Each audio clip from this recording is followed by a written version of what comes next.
Chapter 6. Outside the Hospital. Merrick had a lot of friends now, but he was more like a child than a man. He could read about things and talk to his visitors, but he could not go out of the hospital by himself. He thought and played like a child. After Christmas, he wanted to go to the theatre. This was very difficult, because I did not want the people in the theatre to see him. But a kind lady from the theatre, Mrs. Kendall, helped us. We bought tickets for a box at the side of the theatre. We went to the theatre in a cab with dark windows, and we went into the theatre by a door at the back, the Queen's door. Nobody saw us. 3 nurses sat at the front of the box, and Merrick and I sat in the dark behind them. Nobody in the theatre could see us, but we could see the play. It was a children's Christmas play. Merrick loved it. It was a most wonderful, exciting story. Often he laughed, and sometimes he tried to sing like the children in the theatre. He was like a child. For him, everything in the story was true. Once he was very afraid, because the bad man in the play was angry and had a knife. At first, Merrick wanted to leave the theatre, but I stopped him. Then he was very angry with this bad man in the play. He hit his hand on his chair and stood up and talked to the man, but nobody heard him. When the bad man went to prison, Merrick laughed. Merrick thought the beautiful young lady in the play was wonderful. He wanted to talk to her, too. At the end of the play, he was very happy, because she married a good young man. He remembered this play for a long time, and he talked a lot about the people in it. "What do you think they did after we left?" he asked me. "Where do the young lady and the young man live? What are they doing now?" "I don't know," I said. "Perhaps they live in the country." Merrick thought about this for a long time.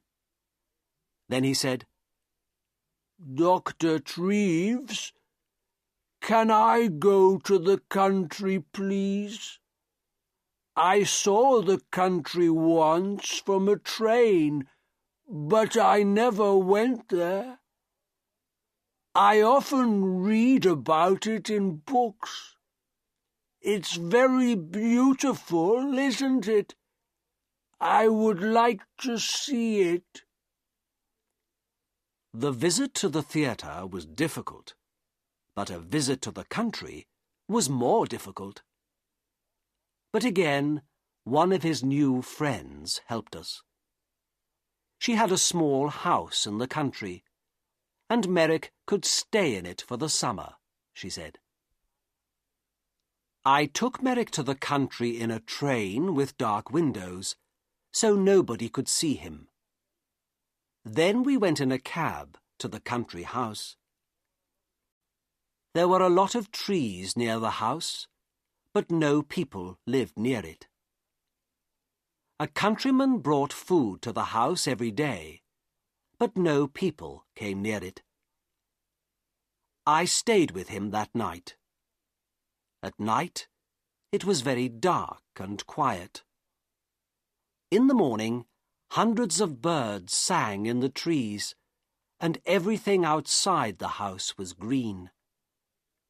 Merrick walked under the big trees, looking at things happily and singing his strange song. I went back to London, but Merrick stayed there for 6 weeks. he was wonderfully happy. Every week, he wrote me a letter. Apple Tree House, West Wickham, Berkshire, the 21st of July, 1889. Dear Dr. Treves, I had a wonderful day again today.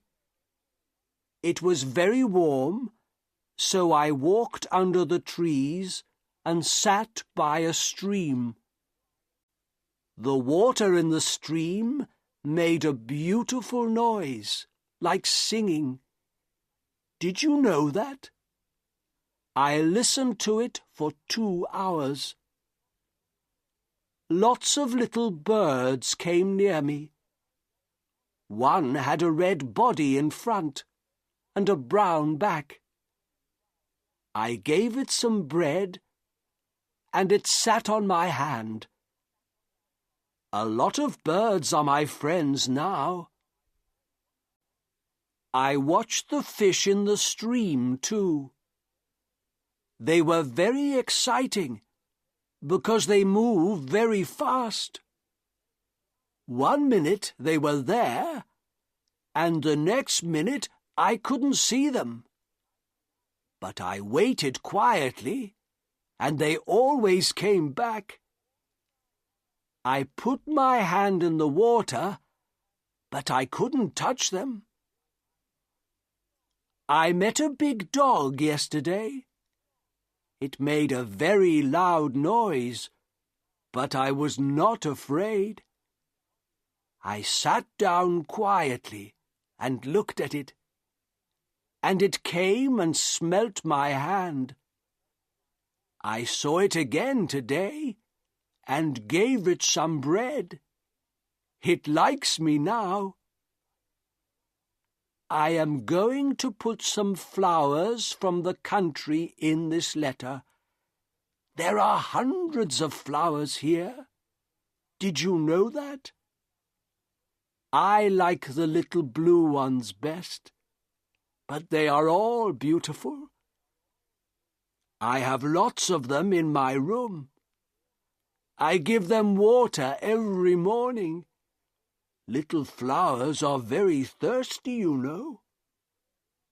I am very happy here, Doctor, but I want to see you again soon, too. With love from your friend, Joseph Merrick.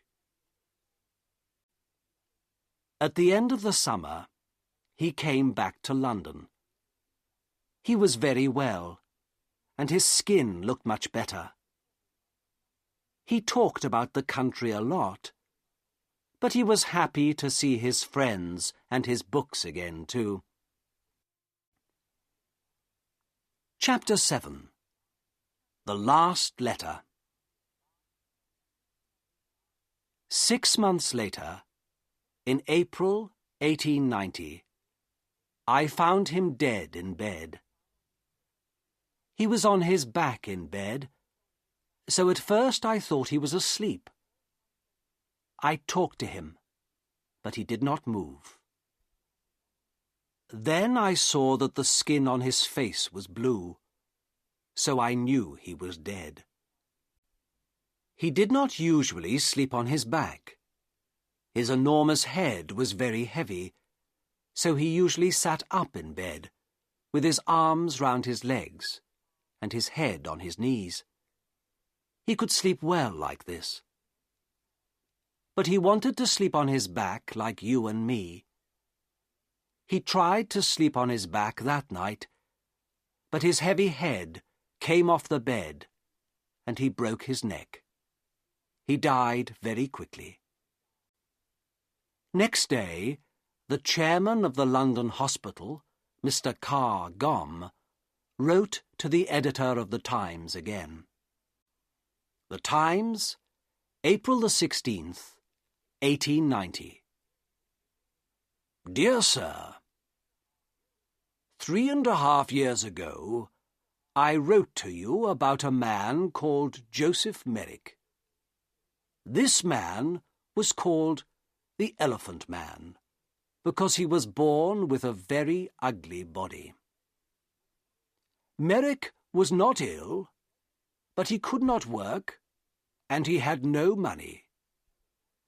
The readers of the Times felt sorry for him, and they gave me a lot of money for Merrick. Because of this money, we could give Merrick a home in the London hospital. It was his first good home, and for 3.5 years he lived here happily. The doctors and nurses of the hospital helped him, and many important people visited him. He read many books. He went to the theatre. And in the summer, he stayed in the country for 6 weeks. Because of your readers' money, we could give him a happy life. Last night, Joseph Merrick died quietly in his bed. He was a man with a very ugly body, but he was a good, kind man, and he had a lot of friends. We like to talk to him, and we are all very sorry because he is dead. A lot of people are going to remember him for a long time. There is some money left, so I am going to give it to the hospital. Thank you, sir, for your help. Yours faithfully, F. C. Cargom, Chairman of the London Hospital.